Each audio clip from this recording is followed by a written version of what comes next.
to you once, twice, and I'll give it to you thrice. When you say an argument for God, you're talking about something that proved God exists. But I don't, if you look in the natural world, it doesn't make sense to say, oh, we have like a bunch of cars or something, therefore God. You can't point to a specific thing on its own in isolation and then come to a conclusion about a metaphysical thing. Those would be speculative. So if God exists, we should be able to establish his necessity based on the actual logical necessity of his existence or not. That's what I believe. So, and again, this will come down to a subjective opinion. But just for the sake of the logic, I think it's very important to point out, and I think it's very reasonable on my behalf to believe that when you conceive of God as a perfect and necessary being, if you can grant that the concept is consistent, or it's the concept of God as a perfect being and a creator, when you acknowledge that is consistent internally and possible, and you've already conceded that it's true, but only if you've granted like a real level of ontological possibility to it, which that would, maybe you would say that would require faith. I think it would just require basic reasoning. I'm not really clear what you're talking about right now. Okay, so simple version is three premise argument for God. God is a necessary being. That's the type of being he is, per the definition. God is possible, and therefore God exists. So you start from the consistency of the idea of God, whether that's consistent with the world that we live in, whether there's any logical contradictions within the idea of a perfect being. And if there's not, then we can rightly start with thinking about God as a necessary being, and then actually asking yourself whether you think he's possible or not. If you don't think he's possible, there's already then one mistake. he necessarily doesn't exist. Because I take this view that like people like the Neo-Phragians or not Russell, Kripke and David Capel are committed to, which is like the view that only analytical truths are considered necessary truths. I also don't know what you mean by perfect. That's just like vague language. I mean, I don't know exactly what I mean by perfect either, because these are abstract concepts in a sense, but I don't believe in abstractions. I don't even know what that means, because that, like, you're still referring to it. So you're saying something that you can refer to doesn't exist. Yeah, I mean, like I can say I don't believe in unicorns. There's still a sense, not a referent. When you say I don't believe in unicorns, that means I'm denying the referent, which just means the descriptive cash out of the phrase maps out onto anything in reality, right? Like I can say a rainbow planet-sized marble, right? Like that's a sensible utterance, right? But I could just deny it exists. I don't even take it that existence is a predicate either. Hello? Yeah. Okay, there you go. I can hear you now. You didn't hear what I said? No. What was the last thing you heard? I didn't hear anything after what I said. You kind of started and then your mic turned off. I don't know if that was me. My mic didn't turn off. Yeah, you were talking and it just went quiet, but yeah, I don't know. Yeah, I was just saying I take this view that the Neo-Phragian, as well as people like David Capel and Saul Kripke undertake, which is the view that only analytical truths are necessary truths.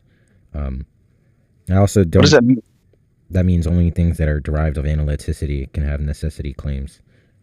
Well, what is analyticity, though? Something that's true in virtue of analytics. Like a bachelor what are analytics? Yeah, so when I say bachelor... What are analytics? Yeah, analytic statements are statements that are true via definition. So if I say a bachelor is an unmarried man, that's a necessary truth, because in no possible world is it the case that a bachelor is not a married man given the definition. Is analytic just something you can think about? It's just true by definition. I don't see how that's much different from what I'm... Like, if I'm giving a statement that, like, for instance, math is complex, it's logical, you can find a formal structure for it, and you can conceive of it even without knowing. A necessary being. That just seems like incoherent. It's not. We'll show the incoherence. You can't just say that. Like, if you have incoherent, right? It's just not the case that God existing is an analytical truth, right? Because if I say God is a deity that created the world, that does exist. Existence isn't treated as a predicate by any of the people I named, like David Capel, Kripke, Frege, Russell. All these people in philosophy of language and formal language Like, logicians Can deny I this ask, view. when do you think a syllogism proves something? Like, when do you think the justification happens within a set of premises? I don't Is know there what a that's asking. point at which, like, either like when you're reading it or just logically speaking in the order of the premises to the conclusion, is there a point before the conclusion that the conclusion is at that point necessarily justified and true, or is it just in virtue of the truth that a syllogism is true? Like, what makes, even if it's an analytic uh, syllogism or purely analytic, I don't know what what would you're make that asking. true? So, like, if I said snow is white, that's an analytic statement, right? No, No, no, because I thought it's something. I thought it's something that we assign to other things. no. That's a descriptive fact. I can pee on snow and make it yellow. It's not true in virtue of definition. Snow is white. In the definition of snow, it doesn't say anything about white. And snow can have the same. Something can still be assigned snow while not maintaining the predicate of white. Unlike a bachelor. If I say a bachelor is not an unmarried man, it's going to entail contradiction. Okay, okay? So you said that analytic means something that's true in virtue of a definition. Mm-hmm. But what about the qualifications of the definition? Like, what are the requirements? What are I the don't know what that restrictions on? means. So, like, I don't know. I'm trying to come up with categories that might breach the gap. So, like, would mathematical truths be analytic truths in your view? No, well, those are disputed. Under my view, yeah, those are indeed analytic statements. But like a Kantian would say something like they're actually like synthetic a priori truths, which is something I deny. Why do you deny that? No, I'm just not convinced. There's something that is like, um, well, I don't know if you know Kantian philosophy, like what synthetic a priori is. A synthetic a priori should be something along the lines of like the way that I like to think about it in my brain, in my own words, is it's like principles of properties or something like that, to where first of all there's constituency. So like if you look at a tree, you see the tree is composed of different parts, and those parts make a unity, and that unity is a whole. But you can still properly point to the thing, and you can still properly point to the unity, and you can still point to the diversity in it. So I mean, yeah, that's kind of my. Does that make sense? No, it didn't. Okay, I'm sorry. I'll try to. Maybe I didn't understand. Can you try again? All I ask is if you're aware of Kantian philosophy, like the phrase synthetic a priori. Yeah, like, okay, so my point is, like, there's certain in my own. Okay, so the way I was trying to say it was like in my head, it's talking about the constituency that properties are made out of. But in the way that I know it philosophically speaking, it's specifically like Look, the precondition, it's this precondition simple. for So thought, intelligibility, reasoning, and so on. So you'd have space, time, matter. I didn't hear most of what you're saying, but also what you're saying just doesn't. It just seems confused. Look, so the idea of a synthetic a priori is just where an a priori truth is some truth that's known without experience, and a synthetic truth is going to be a truth that's going to be normative rather than descriptive. Right? So what a Kantian wants to say about mathematical expressions is that they're true without experience, but they're also true in which they're not going to be normative truths. And that just doesn't make sense to me. What's the issue though? I'm just not convinced. I just take it analytical expressions. I mean, mathematical expressions are analytic. Is there a contradiction? Is there a contradiction in me saying that I know something without experience and it's the case it's non-normative? You're saying there's not like an experiential category and think there's not a normative category, right? Yeah. So if there's neither one of those, you're saying you're not convinced there's a third one either. I don't know what you're talking about. I'm not denying that the two categories. I'm saying I don't think it makes sense to say that there is something that is normatively true, and it's the case that normative truth is known without experience. I don't really follow that, because the thing is, first of all, people use the word normative a lot. I'm not exactly sure. I've talked to like 3 people about this and looked up the definition. It just doesn't seem entirely clear to me what that means. To me, normative and descriptive are almost the same, but no, they're actually antithetical. By definition, non-normative facts are descriptive facts. I think I get it because you're saying that it's like a prescription versus a description, right? Yes, a normative thing. Normativity is prescriptive, yes. Okay, that's the difference. Okay. I mean, I'm still not entirely sure what we mean by that. A lot of times because normativity in a vacuum doesn't really seem to mean anything. So, Well, I want to say that they're like innate truths that agents maintain. That's what the Kantian wants to say, and I'm not convinced of that. Right, and that's going to need an argument in light of, but that's just going to be held in the schematic of the Kantian. I've never seen them produce an argument, so I just wouldn't see reason to say that mathematical expressions are just not, analytic truths. So the analytic truths, I don't know. To me, these philosophical terms to me get a little bit silly I because just want to know what's your argument for God. I mean, I told you my argument for God. I told you that God is perfectly. I can conceive of God, right? I can imagine him, understand him, and I believe he's possible. When I really think about it, I believe God is truly possible in this world, and by definition, that means that he exists in this world because this world is compatible with him. I don't see how that follows. Like a unicorn. Well, if it wasn't, that doesn't. Because because a unicorn is not a necessary being. So it's possible in any given universe that we could talk about that unicorns could exist, but it's not possible. Yeah, this is what I'm saying. In the scope that we're talking about, it's either God or not God. There's no further context possible. I asked, what's the modal scope? Yeah, we're talking about metaphysical necessity. I don't know if that is metaphysical necessity. Well, how can you possibly be talking about modality and not know what metaphysical necessity is? This is like... Actually, most philosophers are unacquainted with an understanding of metaphysical necessity. In fact, the only consensus of modal scopes are purely nomological and logical, right? There's other ones that are disputed, like metaphysical, and those are actually more nuanced and less accepted in academia. Like psychological modality is more accepted than metaphysical. I mean, that makes sense in a secularized culture in colleges where like there's no room for intense theological debate. It has nothing to do with being secular. It's not that an atheist denies metaphysical modality. It's just that philosophers generally deny an understanding of metaphysical modality. Unless you can present a theory of metaphysical modality. Okay, no. That wouldn't be possible. That's why people go to... Then this is, in my understanding, this is why it's important to look at the people like Kant who say, how can we analyze being? How can we understand being? But you agree that like metaphysical modality just would like reduce to schematic dispute, right? You can say that. That's just one way of looking at it. That's your view of it. It doesn't make it right or the only way to look at it. That was just a question. I was asking if you agree that that's the case. Well, I agree that people can look at things differently, yeah. But that's not even close to like, there's no right way to look at this, or it's purely schematic. It doesn't follow. No, I'm asking you, do you take the belief that metaphysical modality reduces purely to a schematic dispute? It's just like a yes or no. Okay, let me make sure I'm understanding. By schematic dispute, you mean like understanding psychology, phenomenology, something like that?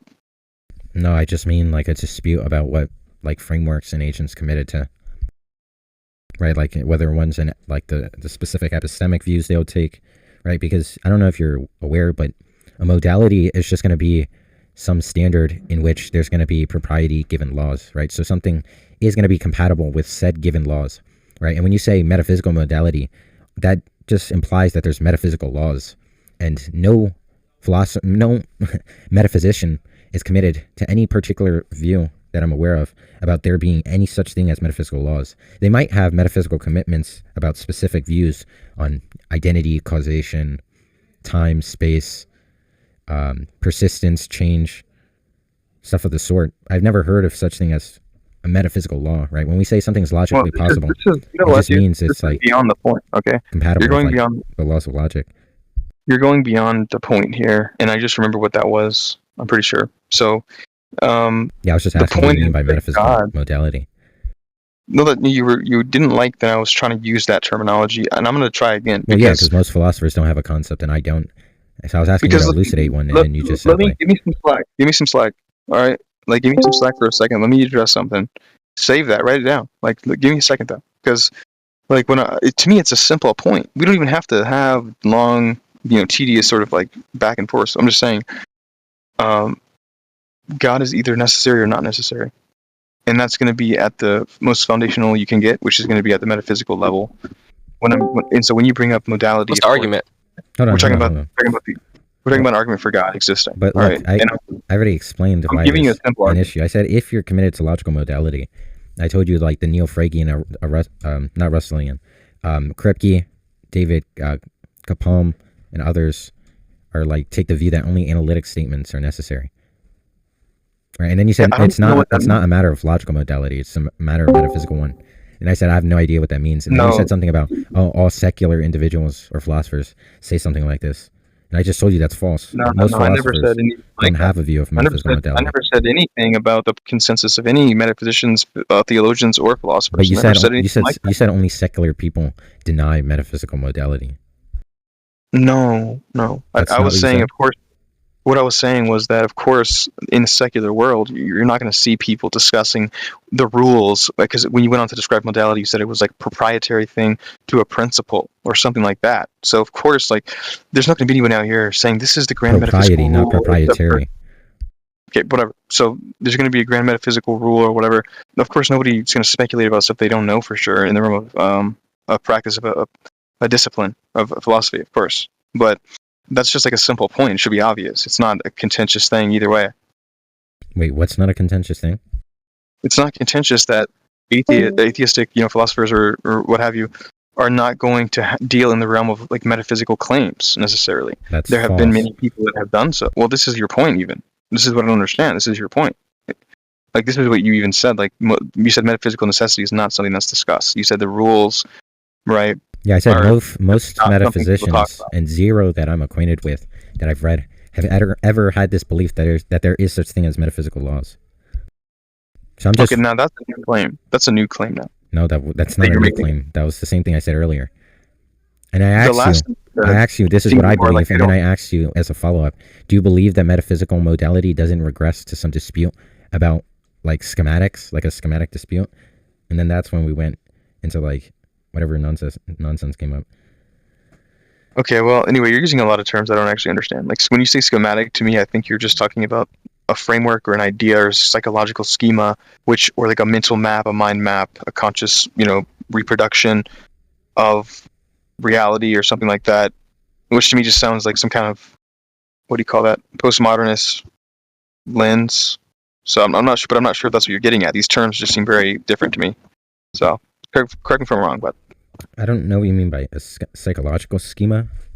It is the case that a schematic is a schema, yeah, but it's just your conceptual scheme. That's what I mean by schematic. I don't know what a psychological schema is, though. I'm just referring to the mind as all, like that which takes place in the mind. Oh, well, that's just very weird term use. But look, can you just like define what you mean by like metaphysical modality? Like, what is metaphysical modality?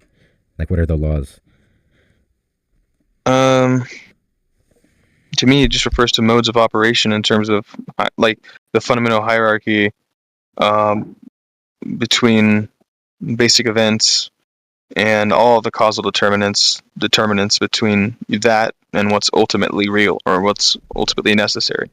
That makes sense. Like, not any of that. Yeah, it does.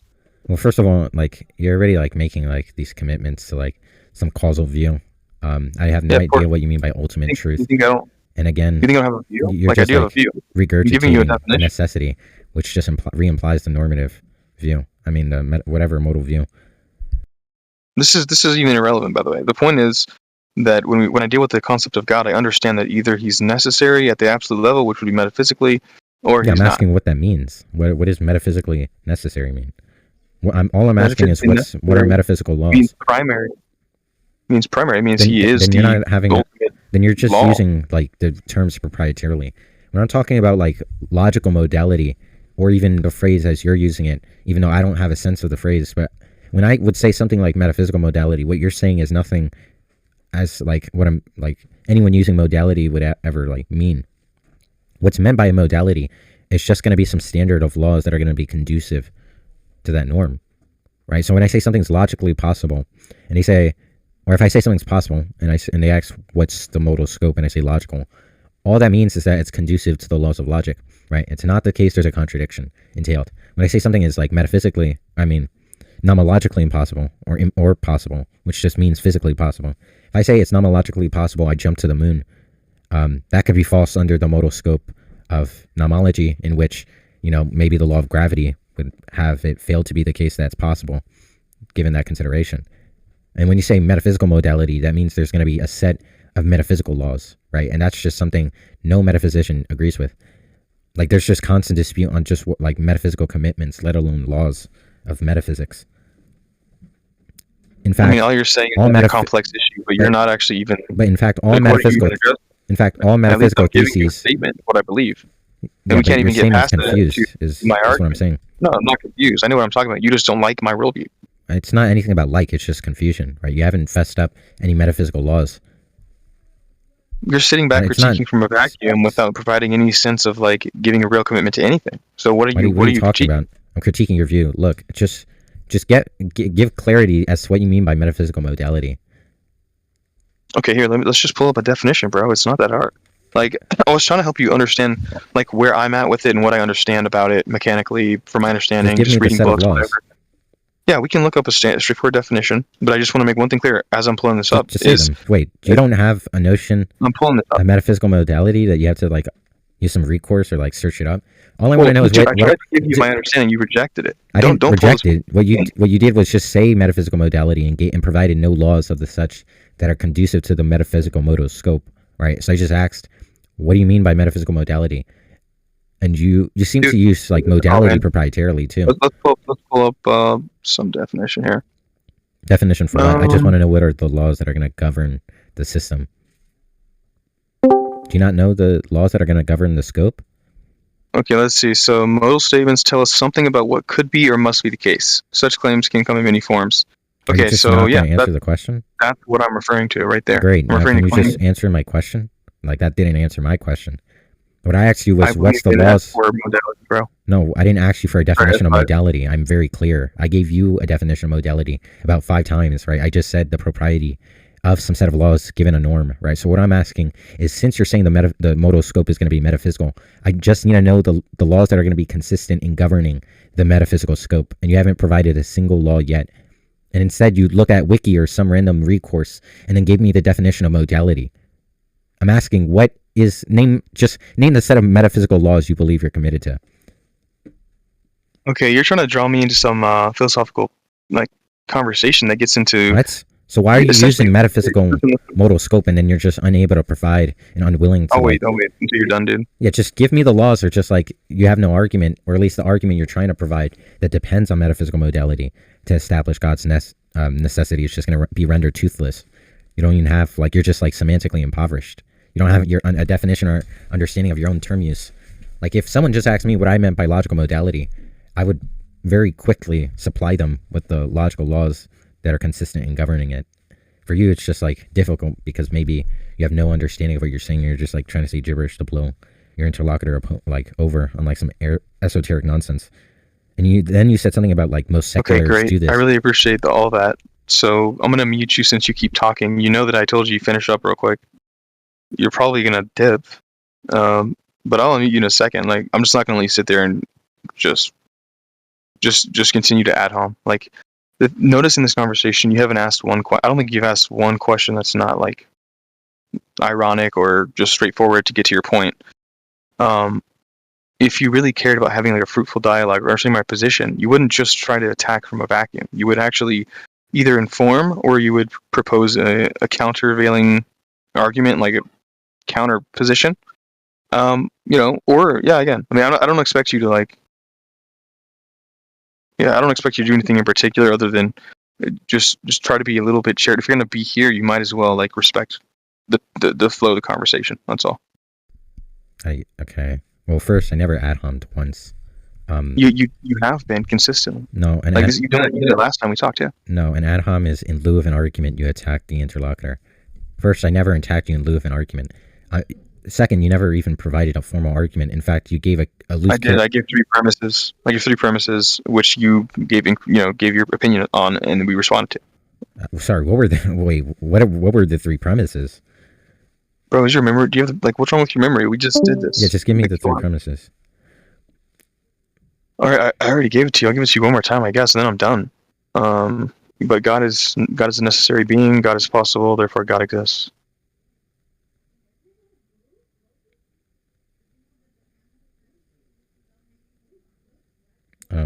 Yeah. Yeah. So the argument, it was, first of all, there's no add-on. It was just me trying to clarify what you meant because you never provided, like, you never informed me of the term use. So I had to do analysis as to what you meant. And then you just, like, never gave a single law consisting in metaphysical modality. I don't really think I'm obliged to give you a complete spectral analysis of all All you know, modality? the No one's philosophy asking of for that. no, the entirety of like your view of philosophy. I don't understand. No one's You asking know, for if you that. want me to, I can't defend S5 logic. Okay, and that's the end of the conversation What? you're trying to No go down. one's talking about that.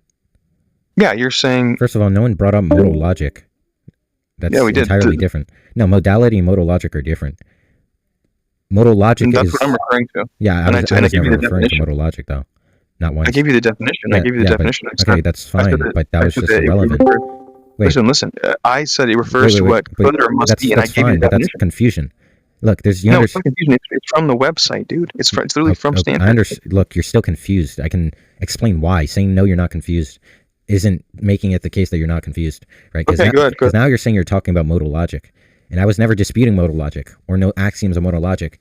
I was disputing your sense of modality, the modal scope.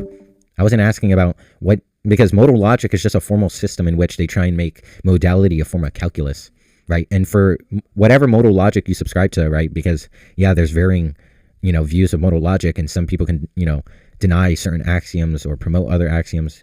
That doesn't matter, because no matter what, there's still going to be a set of modal scopes contained in the modal logic, no matter the modal logic. So I wasn't asking for like some formal calculus of your view of modality. I was just asking what's the modal scope, which just means what are the laws consistent with metaphysical modality, as I said like 20 times.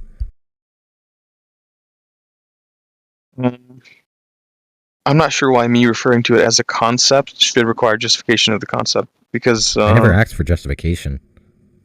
That's what you're asking for. No, I asked for an analysis of the meaning. Yeah, there's no... Look, saying what I mean by, logical modality is just the laws of logic, and I can name the 3 laws of logic. The law of non-contradiction, law of identity, law of non-excluded middle. None of those talk about justification. Same with nomology, right? When I say all I mean by, nomological modality or, physical modality is, I don't know, whatever views of physics you're committed to, say like Newton's, like views of like Newtonian mechanics or something, or Newtonian physics, right? That can consist of like law of inertia, law of like gravity, stuff like that. I'm not asking you to give a justification for the laws. I'm asking, what are the laws? What's the justification? What are the laws are like entirely different questions. But I thought you just said that it comes down to the laws of logic. Yeah, so if I ask you, understand, if I ask you, what's the justification your mom's name is Joanne, and I ask, what's your mom's name, and then you say Joanne, those are asking entirely different things. Asking for a justification for some proposition is different from asking, what's the contents of the term use? I'm not asking you to justify anything. I don't know if you're like trying to like speculate my future intents or like play like 4D chess or something, but like all I'm asking you straightforwardly is what are the laws consisting of metaphysical modality? Yeah, I don't know what you mean by laws even at that point. Then I don't know how you're talking about modality. What modality is, it's just going to be a system of laws, right? So when I say like physically possible, an example is going to be like law of gravity, right? So like it's not going to be possible I jump to the moon and fly like Superman, right? And if you ask that person who makes that expression, well, what do you mean by possible there? And they say logical possibility. And you say, well, what's the laws? I mean, they say physically possible. And they ask, well, what relevant law contained in like nomological modality is going to allow for it to not be possible? And you just say the law of gravity, right? That's just going to be answering the question. It's not asking for a justification, right? Like that's an entirely different dispute, whether or not I like accept the physical law of gravity or something like that. So in the example where with the jump, you're saying it's just nomological? Yeah, the scope, the modal scope there would just be physics, right? Nomologically possible, physically possible. It's not physically possible I fly like Superman, right? And one of the relevant laws that are going to be sustained in like having it not be possible is merely just law of gravity. Okay. Yeah, I mean, I don't know. I don't like to say what would the laws of metaphysics be as a theist at all. I think wouldn't make sense, because you'd be saying what are the rules of God? Like we know God through certain things, but that doesn't like speculating isn't really what do you think metaphysics is? Metaphysics is like that which is above the real, like that which No, is that's wrong. metaphysics. Meta means above Yeah, I or know, but like that's just wrong. superior to, and physics is just physics. I know, but that's just like a misconception, right? The idea was that Aristotle named it the metaphysics, where it would just translate as to beyond the physics, which was just intended, which first wasn't written by Aristotle. That was made by his editor. And the editor named it that in light of the intentions in having his students read the material only after they've mastered his, prior work preliminarily, which was Aristotle's physics. So the editor named it the metaphysics because only after they had good comprehension in his initial material can they then endeavor into the metaphysics, right? The way, contemporary material characterizes metaphysics is just like an aggregate of specific features of reality, right? Like time, space, causality, identity, persistence, change, etc. Right? Like when I say, what is your theory of causation? Right? That's a metaphysical question, and that's all that's meant by metaphysics, not what's beyond physics, as some might believe. That's just like a common misconception that almost every historical material in philosophy would like clear up. Like you can even read SCP introductions into metaphysics, and they say that's wrong. Right? The idea of characterizing metaphysics as beyond physics. Right? Because in fact, there's even contradiction that entails from that. Because the view of physicalism is a metaphysical view, which states that everything is physical, right? So if you define metaphysics as beyond physics and the thesis of physicalism is a metaphysical thesis, then that's just a contradiction, right? Right? Because metaphysics deals with what's the nature of substance, what types of substances there are. So when we say the only substance that exists is physical substance, that's a metaphysical claim. Yeah, I think there's still some crossover there though. Like somebody who's, you saying physicalism, I mean, it's true what you're saying, but I don't think that okay, so I don't think that changes when it comes down to metaphysics itself. You look at Hegel, you look at some of these other philosophers who examined and looked, existentialists even, they were examining the idea of being itself, Sartre, all them, and that's generally what is I think referred to as like metaphysics. This is thinking of being. No, that's meta-ontology. Yeah, same thing. Like that's the same thing. Yeah, but meta-ontology, yeah, sure, meta-ontology is going to be constituent in metaphysics, but I don't understand how that responds. The point is that the characterization of metaphysics as beyond the physics is a mischaracterization by every literary source out there that's made by like any philosopher in contemporary material, and it's just like entails contradiction unless you're going to deny physicalism as a metaphysical thesis, which just doesn't seem clear what type of thesis it would then be. Then I'm not really clear how it is the case. Yeah, I guess you would reject that, but I don't think that's relevant. I mean, yeah, I don't think if you want to just you reject that, like, because first of all, in order to do that, you have to equivocate, in my opinion, and say physical is all there is, presuppose that, and now you have physicalism, but it's built on a presupposition that made on presupposition. There's a separation. Physicalists make arguments, right? I mean, if you want, I could give you material. There's like dozens and thousands of arguments. There's hundreds of years of work on physicalism. Physicalism isn't just, well, I'm gonna just say everything that's physical, all substance is only physical. That's just a belief, right? That's not what a physicalist is. A physicalist is some agent who subscribes to the metaphysical view that the nature of substance is only physical, right? Now, having a belief is just, I believe that everything is physical. The title of physicalist means that you're committed to the view, right? And if you're committed to the view, you would have to sustain argument in light of the commitment, right? And all physicalists intend to perform arguments or provide arguments in light of their commitment. Yeah, but it's circular. Which argument is circular? It's built on the premise that it's true, which is like everything is physical. I don't even know if anything did exist, okay, here's the contradiction. Here's the contradiction would lead to. There would be no way to verify if you take that position. How would you verify if you found something outside the physical? If you presuppose that everything is purely physical, right? So that to me is circular for sure. What you said wasn't like a circularity. What you made was like an epistemic objection in which you said, well, everything we might know might be physical, but there might be the possibility in which we continue to endeavor in the future and find a non-physical thing, right? But what the physicalist wants to say, many of which, since it's a metaphysical view, is that we characterize physical in such a way in which everything is necessarily physical, right? And it's just an a priori case. That what they want to say is it's impossible something is anything other than physical. In fact, they want to say it entails logical contradiction. And there's no circularity. I There's a don't know how you number show of that. arguments. Well, it's saying, like, I don't know how you show that. It's just like, falsifiable. well, I mean, I don't really see. It's just an unfalsifiable claim. Like, I prove don't it. see how it's like unfalsifiable. To presuppose that matter is all it is, this is ridiculous. No, It isn't. that's materialism. You can say you could never know if it wasn't. Wait, you You can understand say that. materialism and physicalism are actually entirely different views, right? Yeah, I think they are different because materialism, I don't think is concerned with, like, normative things. What? I don't think I don't even know what you're it's not an talking ethical. It's not an ethical system, a moral system. They're both supposed to be descriptive views, right? They're both metaphysical views. They can only be descriptive. It's not like an ethical view, right? Normativity comes from ethics, right? So, like, if I'm an epistemic normativist, right, that's just going to be an ethical view of epistemology. Materialism and physicalism are both metaphysical views of the nature of substance, in which, by my lights, the way I've seen characterizations of materialism, when I say that all matter is material, but there's there's differences to material in which, or no, like a physicalist wants to say there's more than just material, but everything is fundamentally physical. A materialist says everything's fundamentally physical and everything is only material, right? Like physicalists, like some individuals believe the mind is like immaterial, right? But they are still physicalists. They believe the mind in some sense is still physical, though immaterial.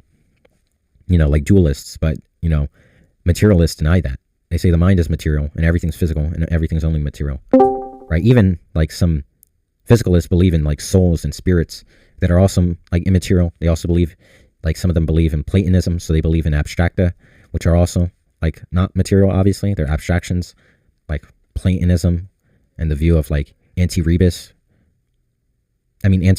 like entities, which of course a materialist would deny.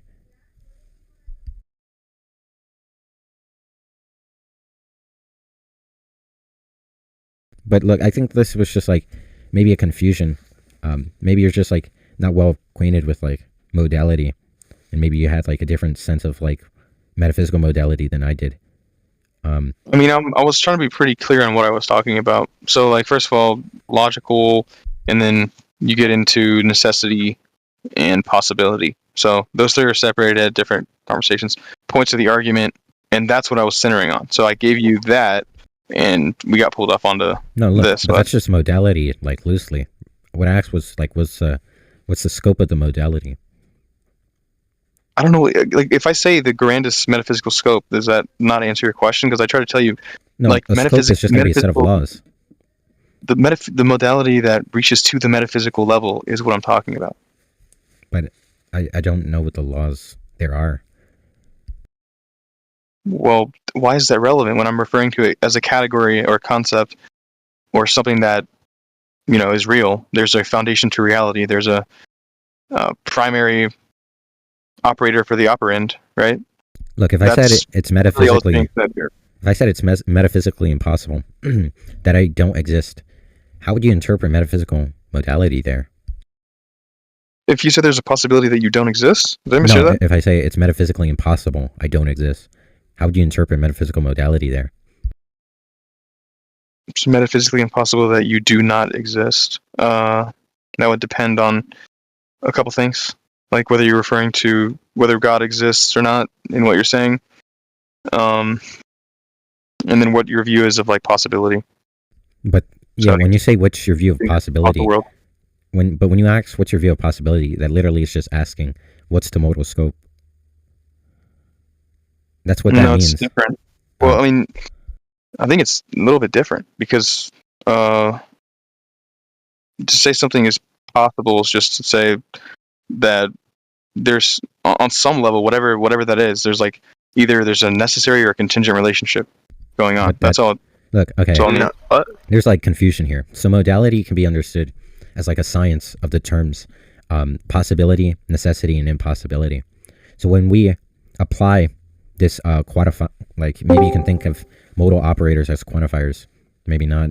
But if you just like apply any proposition, a modal operator of like necessary, that doesn't allude to any specific like modal scope outside of like maybe a contextualist like inductive case, right? But in no context, if I just say like in a vacuum, John possibly exists, it's not clear what the modal scope is there, right? So when I say something is like logically possible, like I tried giving examples, what I want like for an answer about like what you mean by metaphysical modality, it's just the laws that govern the system. When I say something is like logically possible, right? The system of logical modality just means that it's conducive to the laws of logic, which the three are, which I would assume you're acquainted with: law of excluded middle, non-contradiction, and identity, right? So if I say John has a dog and there's no contradiction in that expression, it's logically possible John has a dog. Okay, great. I mean, I understand how rules work. I don't understand you want me to quantify something which I think is self-evident, which is that there's a most fundamental layer of reality. There you go. So, I mean, wait, in terms of necessity, that's what I'm referring to. The unconditioned reality, or the world without, any. There's just the most fundamental aspect of the world. That's what I'm referring to. Okay, but that doesn't clear up the laws part. I'm not clear. Like I don't know what you maybe thought you were responding to. What I was asking was like, again, what are the laws that the definition of modality was what I'm referring to. Oh well, I'm already aware of like the definition of modality. What I'm asking for is the modal scope. And then you said metaphysical modality, right? Like you regurgitated metaphysical modality a number of times. I'm just trying to get clear. What are the laws that consist of the system of metaphysical modality? What is the relevance of asking for the laws when you know what I'm referring to? And like you're not giving. Hold on, wait, no. I don't. Okay, what he means, right, is when you say modality, right, that could mean a number of things, right? So you could just be saying, well, I take the three laws of logic, right, to be my modality, or like the rules in my modality, right? I'm talking about. What the fuck are you saying? We're not denying. I'm not arguing like a system of modality. I'm asking what's the modal scope, right? So if I just like, if I'm committed to like a standard like system of modality, right, the way it operates isn't going to be like in dispute, right? And like he said earlier, he thought I was arguing with him about like modal logic. What I'm asking about is the modal scope, right? So when we talk about modality, it just what means, I was going to say. Yeah, but you said modality. You should have specified the modal scope, because dispute about modality is just like talking in reference to. Okay, sure. Okay. Yeah. So look, I thought I made it like pretty clear. Maybe if anything in the expression I'm saying in particular is unclear, you can like call it out, and I might try and like illuminate what I mean. When I say something is logically impossible, and I ask, what are the laws that consist of logical possibility? What I would answer is, it's consistent with the laws of logic, and those laws of logic are namely the law of excluded middle, identity, and non-contradiction. So that's what are going to be the laws in which something can qualify, or we can assess something as possible or not. So when you said God is metaphysically necessary, I don't feel the need to like justify the entire understanding of modality in whatever sense. No, again, I'm not asking for any justification at all. He's asking what is. I gave you my position, right? No, look, he's asking what the modal scope is, not for an argument as to why it's valid or not. You're getting hung up on this view that I'm like trying to dispute modal logic, in which like there's like dissonance between the axioms that are going to be consisting of some modal system. That's not what I'm denying. What's in dispute right now is when you make modal expressions of some particular scope. All I'm asking is for clarification as to the modal scope, which is just going to be the laws that are going to govern the propriety of the norm, which just means, in simple terms, the set of laws that are going to govern the system. When I say something's logically possible, namely those laws are the laws of logic, the three that I've named 3 times now, right? It's just, excluded middle, identity, and non-contradiction. So in order for something to be logically possible, it has to be conducive to those laws, right? So when I make the claim John is logically necessary, I need to know what's the modal scope. Obviously in that expression it's logical, right? So it's just going to be logical modality. When you say God is metaphysically necessary, that might be true, that might be that might be true, that might be false. I just need to get clarity as to the laws that are going to be governing the scope of metaphysical modality. I'm not asking for a justification, I'm just asking for an analysis of the scope. Yeah, I don't think it's necessary for me to give you an exhaustive or expansive list of rules that govern what it means I can't dispute. Then I modality. Well, then the issue is just I can't. That's not part of the question, though. Well, look, it's just not part of the question. The question is about whether or not the nature of God is consistent and coherent, and whether or not He's possible. Those are the only 2 premises I have. But look, if I make the argument, gloob is going to be, let's say Neutronian necessary, and the existence of gloob implies God doesn't exist. Of course, you might be dubious. Like you might find the proposition, whatever. What was it like? I'm gonna just say Gavagai, right? Gavagai modality, right? You're not clear to what Gavagai modality is, so you might need to know the laws in which I make the claim that Gavagai is like, I'm gonna just say Newton. The phrase Newton implies God doesn't exist, and the reason Newton obtains is because it's like Gavagai necessary. You don't know what like Gavagai necessity is, right? So when you ask for an analysis, you just need to know the laws, right? Because you might be wrong. God might not exist because Gavagai is necessary. Or Newton is, necessary under Gavagai modality. But you don't know what Gavagai modality is, right? Like if I make the claim, it's impossible that you eat an apple, and then you say, well, what's the modal scope? And I say physically, right? It's not physically impossible. Nothing contradicts any law of physics that someone can eat an apple. So there can be a failure in the claim that, for some proposition has the modal operator of possibility given the consideration of the scope. So in order to assess your claim, I need to know the modal scope. Like, I'm not, like, if you don't want to give it, that's fine. I just can't, like, debate. Just like in any way someone, like, says, blah, blah, blah, blah, God doesn't exist, and they say that's their formal argument, and you don't, like, understand the phonology of what they're expressing. It just sounds like random mouth sounds.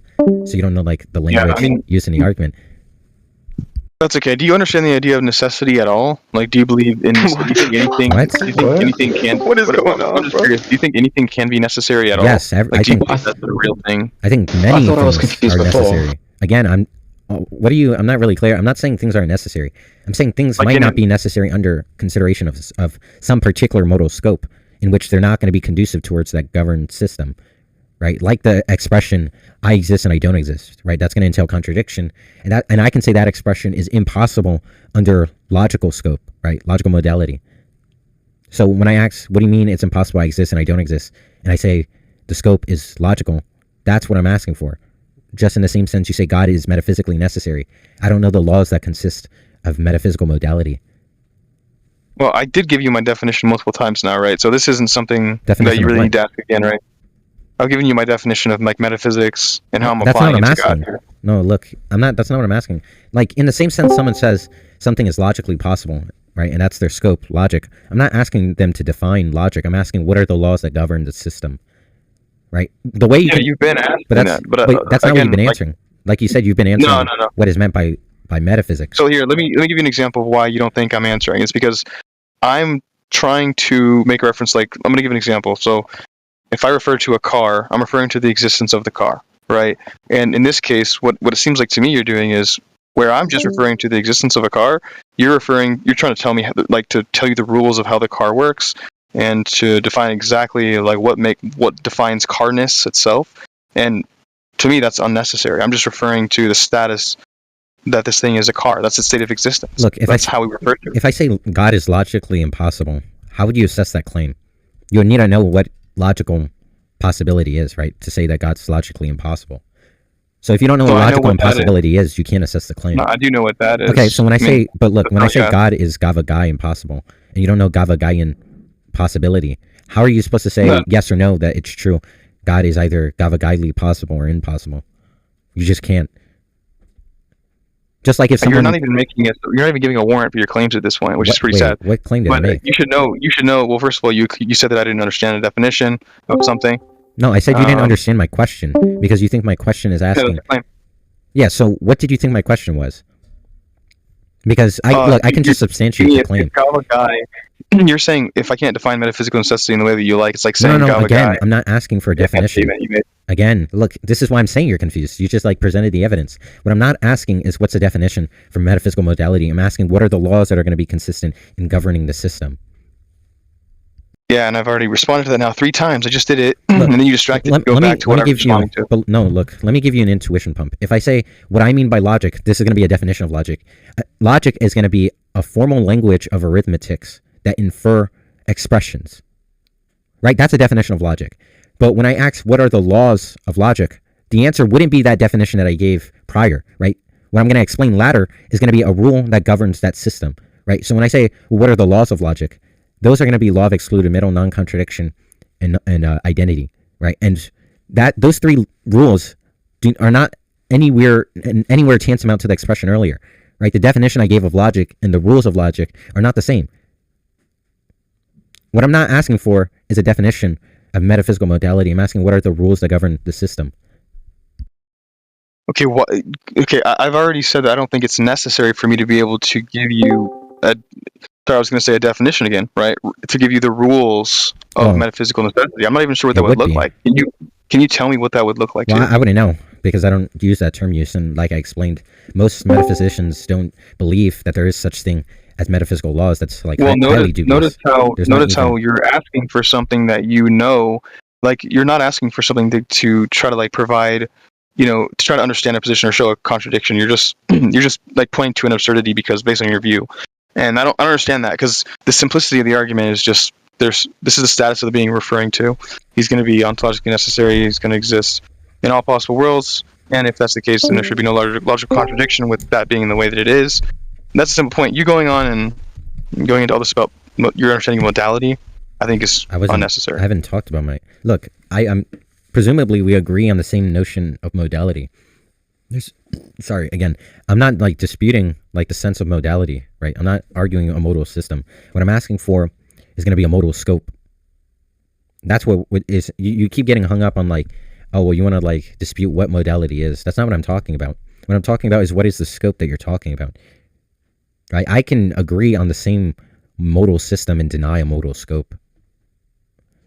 Again, like if I'm talking about like logical modality, that's just talking about a scope in which has the three laws of logic. When you say God is logically or metaphysically necessary, I don't know what the metaphysical laws are. I know logical laws, right? I know nomological laws. I might even have more credence to other laws, right, of modal scopes. Like I might believe in like psychological laws, right? But I don't have any clue on what metaphysical laws are. Okay, can I just ask you a clarifying question? Because I feel like we're kind of lost in the sauce. So like, what premise of what I said are you attacking? I'm just trying to get clear what you mean by metaphysically necessary. Okay, so you're not actually engaging with what I put forth. You're trying to get a definition. Well, I can't engage with an argument that uses language that I have zero clue. Like if someone said the proposition gloop is glop, and they obviously you can't like argue like if gloop is glop, where like they just make modus ponens. If gloop then glop, gloop therefore glop. You don't know what they're arguing, right? And it's a valid argument, and they're saying give a rebuttal to the argument. You can't refute something that has language that you're not cognizant of, right? So I'm just trying to like have you give me an analysis of the meaning of the terms that you're using in your own argument, I suppose, so I can engage. This is kind of my thing, though. But I don't understand it. The only thing I don't understand then is like you keep pushing me on something that I think you understand. That I'm referring to the concept. I'm not referring to like when I say God is metaphysically necessary. I'm referring to and then you ask what does that mean? I clarify. I say it's like the it's the highest level of metaphysical. It's the highest level of necessity that exists, and then that's not good enough for you. We end up just talking about definitions. Well, yeah, okay. So, like you said, logical and physical. You said, is it possible for me to go to the moon? I don't know what that even means. Like levels of. I don't know what you mean by levels of like. Necessity. Yeah, I mean, for example, when you said, "Can I jump to the moon?" Well, you could be speaking physically. You could be speaking logically. You could be speaking in terms of is it predetermined? There's different levels to it. Yes. I don't think level is the right word, of course. You just mean a scope, then yeah, I agree. There's different modal scopes. I don't know what you mean by like modal levels or levels to like modal necessity or necessity generally. Yeah, sure. That is what I'm referring to. Look, I don't think you really like are clear what I'm trying to. I think you're trying to like think that I'm trying to like bamboozle you on language or something. But look, you understand when someone says refute my argument, and the argument they provide is if gloop then glop, gloop therefore glop. And you don't know what gloop and glop means, and you ask, what is gloop? And they say, well, gloop is just the highest form of troop. And you say, what is troop? And they say, look, I think you understand what like gloop is, and you're just trying to like play the semantic game, right? That's kind of what it seems you're doing when I'm just trying to like really get clear what gloop, glop, and troop mean. Funny. That's pretty funny when you're the one here characterizing these words and these very simple concepts as being equivalent to gloop and glop. Well, that maybe the concepts are simple, but you haven't informed me. Look, maybe the concept is simple. I just haven't been informed as to what the concept is, and that's all I'm trying to get clear on. Well, that's fine. I mean, I think you've gotten tripped up though when we actually get into that, and then I refer to metaphysical necessity. All right, I think it's quite clear. I'm just referring to like the greatest ontological status or something like that. That which must be prior to everything else, in origin or lower priority. Well, look, I can maybe I have a characterization of what you're talking about. You don't believe in causation? I mean, what, Neon? Well, me personally, I don't think I believe in causation. No, I mean, I guess Okay, it well, I think depends. it's going to be an impossible conversation then, because Well, I mean, I don't think we're going to have any starting points for any kind of conversation at that well, I point, mean, and that's maybe. okay. Well, it's not necessarily the case that I like deny causation, right? If you let me continue, there's like dozens of theses of like causal. Like again, causation is a metaphysical notion, and there's like dozens of papers and theses on it, right? Like I can name a couple. There's like Humean causation, which is just regularity theory. There's neo-Humean causation, which is like people like John Stuart Mill believe in, which is like this view of like mental and like it's a weird view. I don't really read him. There's like Judy's view on like underlying structures that are going to be like procedures, which is just called processation theory of causation. There's like Aristotelian agency causation. Like there's so many causations, so many revisions, extensions, and even like quietist or like inferior models of the same notion of causation. When you say cause, I have no clue what you're talking about. There's like literally a million things you can mean. If you're just talking about like the standard notion of causation, which is like either Humean or neo-Humean causation, yeah, I deny it. Hume himself denied his own causation. In fact, in his treatise of a human nature, he's the one who made the objection of induction against causation, because he believed his understanding of causation was not it was just bad. He thought, given his understanding of causation doesn't exist. He actually denied causation himself.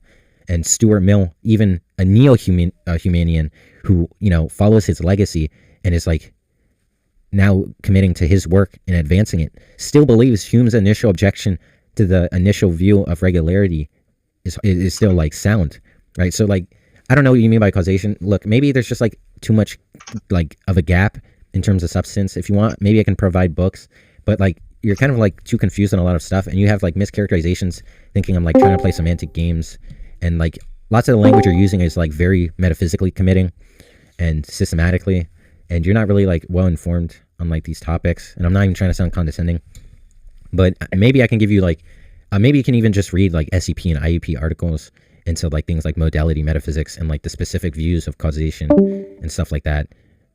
I don't know if you maybe have any idea of a theory of causation in mind, or maybe you're just like using like this very loose folk understanding of causation. Like my mom would say, like, like throwing the ball out a window caused it to shatter. Like she wouldn't have an understanding of causality in a metaphysical sense. Maybe you're just like layman in terms of I don't know what's hard to even understand. I don't know like what you think is super hard about it. Like when I talk to people, look, and I again, say, it's not an issue of hard. It's just like you're not clearing it. It should be pretty clear what I'm talking about for the most part. So if I'm applying it in a way that folk understanding, right? If I'm applying it in a way that specifically is wrong, then feel free to ever correct me. But I don't think the way I've been using the terms at all here has been like abusive or anything. I never said anything about abuse. I don't even know what you mean by like you're using causation abusively. I have no look. What I'm saying is there's dozens of theories of causation, and they're all compatible in all contexts.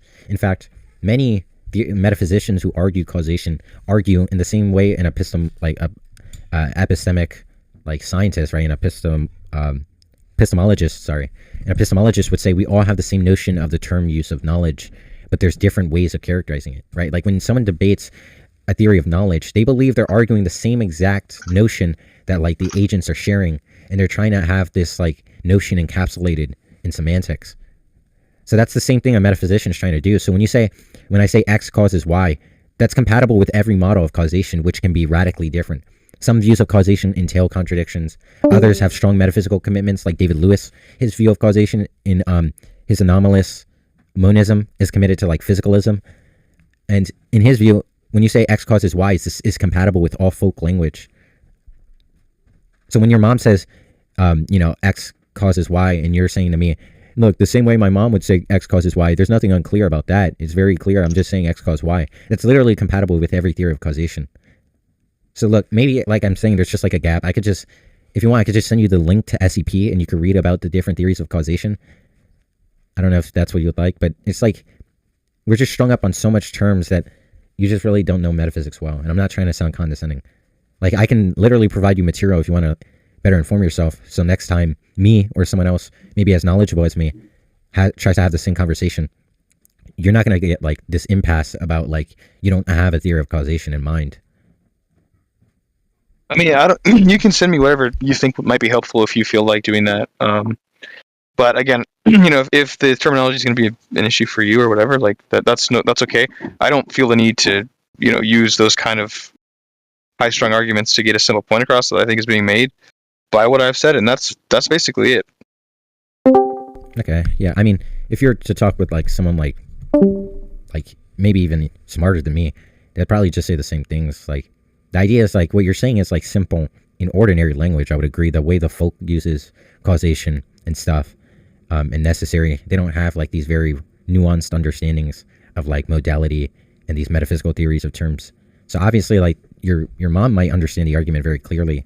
If you present the argument to like a PhD philosopher, the number of objections would be astounding. Like, most questions they would raise against the argument, you might have not even like critically thought well enough to know like why are you even questioning that. Like, look, again, it's just like a gap issue.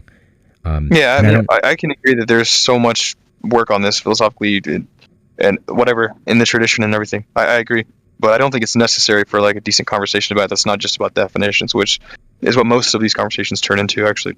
Well, when you're like engaging in an intellectual dispute with like someone like me, it's going to be far different from like maybe the ordinary person you might come across in Discord, right? Like when someone just says in a sentence like, I know I have a dog. I don't think you read epistemology, maybe you do, but you would just have like a basic understanding, right? So when I ask you, what do you think you mean by know there? You would probably find that like odd, I presume, right? And that would be not really odd. I mean, it would depend on what, like, why you're asking, I guess, but if it was a normal conversation, that'd be odd, yeah. Well, yeah, if it hinged on an argument and someone asks, like, what's your theory of knowledge? Presumably then you would take it to be like, you might not, like, be able to pump out a theory of knowledge, and you might just say, I just mean, like, the general theory of knowledge, or something like that. Like, maybe you will respond in the same way you did here. Like, it's not that hard to understand what I mean by knowledge, just, like, knowledge, right? But, you know, that's not, like, really going to, like, fulfill the criterion of the interlocutor. I think, like, the one thing though is I think you lose the ability to communicate when everything just becomes a game of cat and mouse over technical language. I think that's one way to actually miss out on a lot of the core subjects, you know. It's actually the opposite. It's just that that's the whole issue of like philosophy of language and analytic philosophy, that in ordinary day-to-day like life, right, just mundane life, we use specific terms that appeal to specific notions that are like within our like mental reach, but the way that we actually describe the mental notions that we're acquainted with is radically hard and troublesome. And that's why like epistemology has a whole view dedicated to debating what knowledge is, like how to define knowledge, right? Like, it's just that we use these terms and we have a notion of the term, but it's super difficult to encapsulate it in language. Like the same way the color red. Another thing, like you were saying that you think everything comes down to analytic statements. Well, I don't. No, that's not what I was saying. I was saying I take the view of like David Kapalm, as well as like Saul Kripke and like neo-Fregians, who just believe the view that necessary claims are just claims of analyticity, which just means analytic claims are the only necessary claims or truths. Right, so when I say like God necessarily exists, or it's true, God necessarily is true, something like that, that's just going to be like seen as a category error, given the consideration of how like a neo-Fregian or like Kripke himself would like characterize necessity, which just means analytic truth. They would only take it like specific statements, like a bachelor is an unmarried man, would be true, right? And these same people like Kripke, all neo-Fregians that I'm aware of, even Russell and others, would like just deny that existence is treated as a predicate. So they're not. So it's not even going to be possible. I can say God exists necessarily is going to be like you can reconcile that with like a neo-Fregian, because under Fregian's view, he takes it that like existence is like, he understands predicates as ontologically incomplete instantiables, right? Like take the expression bald, right? The predicate bald. When I say John is bald, he doesn't believe there's such thing as bald independently or insofar as existing in something, right? So when I say John is bald, John can inhabit or exemplify an instance or instantiate an instance of like the predicate baldness, but bald doesn't exist in itself, right? There's no such thing as a non-predicated or predicative like baldness, right? He says predicates are ontologically incomplete, which means they exist but only exist in something else. And he says, given this definition, existence can't be treated as a predicate, because existence, it just like obviously, which is being coherent, right? When I say existence is ontologically incomplete, that just doesn't make any sense. And like Russell, he didn't have the same view as Frege, but he just believed in his way of like formalizing like language into a calculus that it's just going to be redundant to like apply existence as a predicate. But other views, I think Wittgenstein, but also like people like Scott Solsa believe that like existence can be treated as a predicate, right? But they just have a different view of predicate. So they're like, again, this is just like a lot of like philosophical dispute.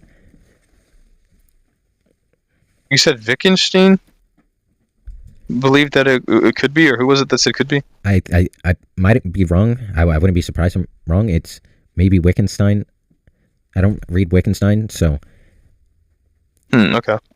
Yeah, I don't know. Only time I've heard Scott of him Sosa, is from Nightclub. If you read from Scott Sosa too. Also, you said Nightclub? Mm. Oh, Nightclub's an idiot. But yeah, I mean, yeah, he does know like a lot about Wittgenstein, so maybe he would help there. But yeah, I mean, Scott Sosa, he has like books also about philosophy of language that he talks about. He believes that existence can be treated as like a predicate. There's some other people, I don't remember who, other philosophers who had the same view, but I'm just like not convinced of the view because I just like have this like neo-Fregean belief of like predicate. You haven't. I'm a little curious though what you think about transcendental argumentation, because I'm pretty sure you rejected it as far as like as well as Kant, right? Pretty sure you reject that kind of reasoning. Well, I don't think there's anything wrong with like transcendental arguments in themselves. Like your specific argument was just unclear. Maybe there was an objection I could have raised, but I'm not clear. I just didn't really know what like metaphysically necessary meant. But there's like every transcendental argument I've actually been acquainted with just like didn't seem like good, like at all. Definitely not convincing. But there was literally no transcendental argument that I've put forth with someone who like I didn't like raise an objection that I would believe myself. Maybe you can say it's biased, but I don't believe that I wasn't refuting them. I've never like had like one unique transcendental argument that I never could have raised like a unique objection to, or like was stumped because I never thought of it. But no, there's no issue with transcendental arguments. I just think they're all bad. Okay. Because you didn't reference that, and it sounds like you just believe that all propositions are true in virtue of only analytical things. No. I said only necessary truths are true. Oh, only necessary? Yeah, analytic truths are only necessary, is what I was saying. Can you give an example, like a real world example of an analytical truth? Yeah, so a necessary truth that's just going to be analytic is all men or all bachelors are unmarried men. Right, the definition of a bachelor is an unmarried man. So when I just quantify universally over all bachelors and say they're unmarried men, it's just going to be true, like necessarily true, just based on analytics. Is that something that you're assigning to the world, or is that something that you're picking up from it? Like, is it just something that you're pointing out about what's already there, or are you having to define things on top of like a reality? Well, it's analytic. It's going to be true even if there are no men. Yeah, it can be the case that there are no bachelors, right? Or there are no men. That's what makes it analytic as opposed to synthetic. Yeah, so there doesn't necessarily have to be a referent for which the sense can be, like there can still be a sense in which a referent doesn't obtain, right? So there can be no bachelor, but the notion of an unmarried man can still exist, right? So it can just be the case for all of time, all men were married. Of course, there's going to be like, but whatever, just think of that like state of affairs. In that state of affairs, if, like it's still possible, of course, there's just like a bachelor. And for all bachelors are unmarried men. Same thing like a unicorn, right? Look, there could be no unicorns, and I can quantify over an empty set and just say, for all unicorns have one horn, right? And it's not the case. Yeah, so you would just arbitrarily define it a certain way, and then that would be analytical because you're just creating it per a definition. Yeah, it would just be true by definition. But is it mutually exclusive? Is it like what would the antonym of it be? Like what would the opposite of it be? An analytical statement.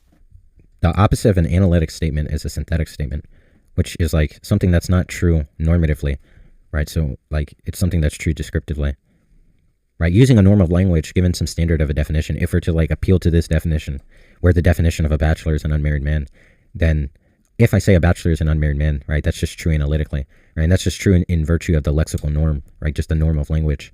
But when I say something like snow is white, that's a synthetic truth where nothing of like the properties of snow or anything of the analytics of snow entail that it's white necessarily, right? Like I could pee on snow and make it yellow, and it's still the case. It would like qualify as snow, maybe contaminated, or maybe I can dye snow, and it's still going to be snow that's like a different color, right? So it's just synthetically known like snow's white just by like, endeavoring into the world, like experiments, facts about the world. But unlike an analytic statement, there doesn't have to be a fact about the world